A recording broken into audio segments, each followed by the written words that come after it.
Hey all, my name's Michael, welcome to the channel, and we're going to be getting into some 4chan stories. If you enjoy the video, make sure to hit the like button and subscribe. Now, let's begin.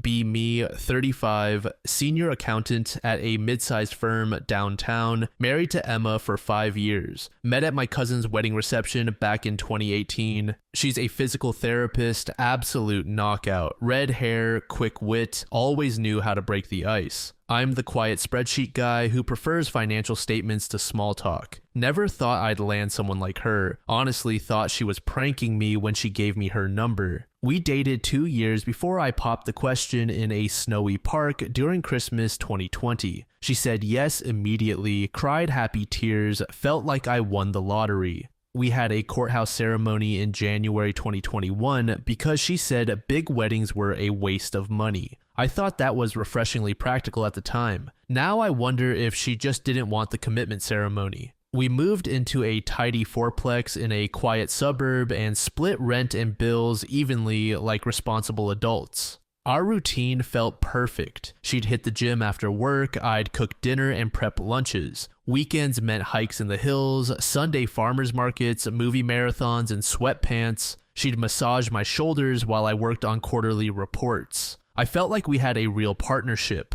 Everyone warned us we moved too fast, joked she'd ghost me once she got what she wanted. Her college friends whispered about her adventurous dating history at parties. I dismissed all of it as jealousy, told them they didn't know the real Emma. The first 2 years of marriage were honestly great. She supported me through my CPA exam stress. I supported her through clinic drama. We talked about buying a house together, maybe starting a family in a few years. Then year 3 hit and Emma's workload suddenly exploded. Back-to-back appointments every day, mandatory evening seminars twice a week. She landed a promotion to senior therapist, which meant spending every other night at continuing education events. I happily covered her airfare for a fancy conference in Vegas. Money was tight, but I wanted her to succeed. She returned with designer workout gear I never saw her wear at home. Her phone lived face down, FaceTime calls turned off. Texts were read immediately, but replies took hours or never came. When I asked about her day, answers became vague. Just the usual patient stuff instead of the detailed stories she used to tell. She began showering as soon as she got home, claiming she was gross from handling patients all day, but she never cared before. She started working weekends for emergency cases that always seemed to come up last minute. Her income should have been increasing, but our joint account stayed the same.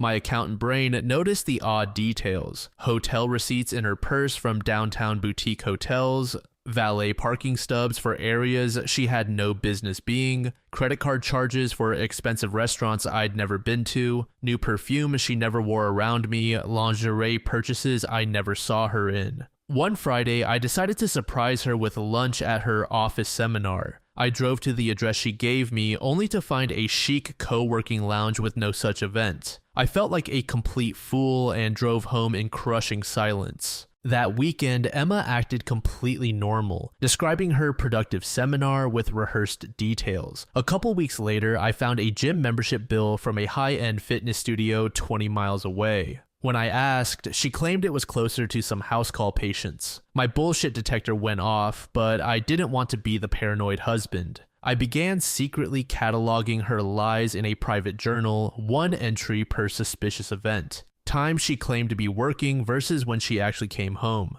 Patterns emerged that made my stomach turn. Tuesdays, she claimed a late shift but was home by 6. Wednesdays, she said she had a team meeting but was home by 5:30, while insisting she stayed until 8 or 9 for professional obligations. I'm no detective, but even I could see the obvious inconsistencies. One weekend, I helped her with groceries and reached under her seat, pulled out a hotel keycard from the Marriott downtown, plus a valet ticket. It was a breadcrumb trail to hell. My heart died. My accountant brain started calculating. Expensive dinners, hotel rooms, and new clothes equals affair. I decided not to confront her yet. I needed absolute confirmation before nuking my marriage. Every time I'd brought up concerns, she flipped the script masterfully, calling me paranoid, controlling, insecure about her success. "You're being insecure" became her standard deflection. I fantasized about confronting her with the receipts, wanted her to feel the moment I yanked the rug out.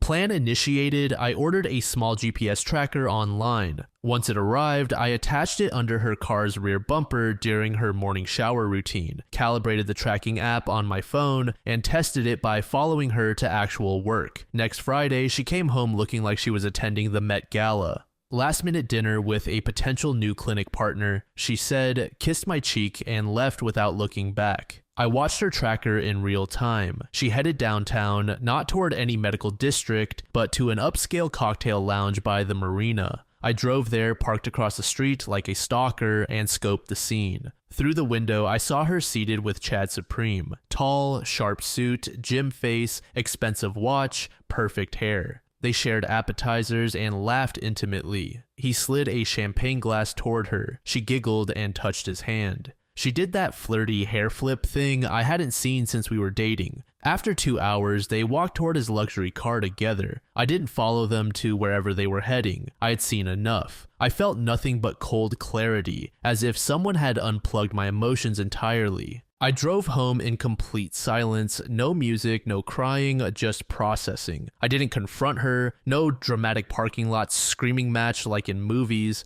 Instead, I spent the weekend planning my exit strategy like a business decision. I call my college roommate Dave, ask if I can crash at his place temporarily. I started secretly moving important documents and money to a separate account. Took photos of all shared assets for divorce proceedings, contacted a family law attorney for a consultation about my options, found a temporary studio apartment I could afford on just my salary. By the following Friday, when she announced another weekend certification seminar, I waited until she left and then systematically packed my essential belongings, my computer, important clothes, sentimental items from before we met. I left all the furniture and shared possessions, didn't want to fight over material things. On the kitchen table, next to a simple note, I left my wedding ring and words. Hope it was worth it. Then I drove to my new place and spent the weekend processing 5 years of lies. I didn't feel angry, just empty and disappointed in my own naivete. Monday morning, Emma texted frantically, "Where did you go? What's wrong? This isn't funny. I'm scared something happened." I ignored everything. I needed space to think without her expert manipulation tactics. Tuesday, she escalated, calling my work phone repeatedly, showed up at my office around lunch, demanding answers from the receptionist and sobbing in the lobby until security escorted her away. My coworkers stared. I was embarrassed but vaguely relieved. Wednesday, she enlisted her sister to text me pleading messages. Emma's been crying for days. She won't tell us what happened. Thursday, she tried calling from different numbers. I recognized her voice immediately.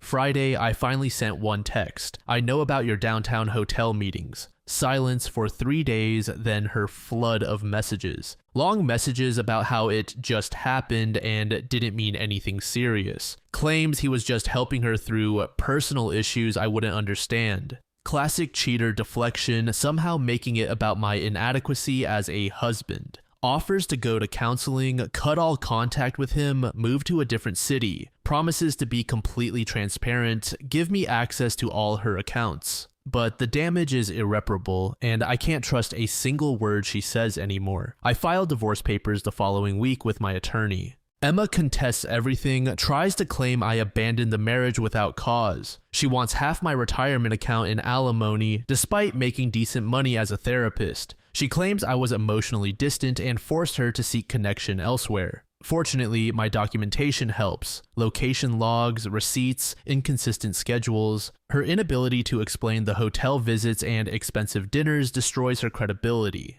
The whole legal process drags on for 8 months. She makes it as difficult as possible. She tries to turn mutual friends against me, claiming I was controlling and paranoid. She keeps attempting contact through family members and old college friends. Everyone keeps saying marriages go through rough patches, and maybe you should try harder, but I am completely done being married to someone I never actually knew. It turns out her affair partner was a married client from her clinic. She was fired when management discovered the inappropriate relationship, a major liability issue. Now she's 37, her career damaged, struggling to find a new position anywhere. Meanwhile, I'm 36, living alone in my studio, actually sleeping through the night. I don't miss the constant anxiety of wondering where she really was every evening. I started going to therapy myself to process the betrayal and rebuild my trust. Dating seems terrifying, but at least I learned what red flags actually look like. My face when I spent 5 years married to a complete fiction of a person. My face when her practical courthouse wedding was really just a lack of genuine commitment. Starting over at 36 beats, living a lie for the rest of my life. Lesson learned, trust but verify, especially when the receipts don't add up.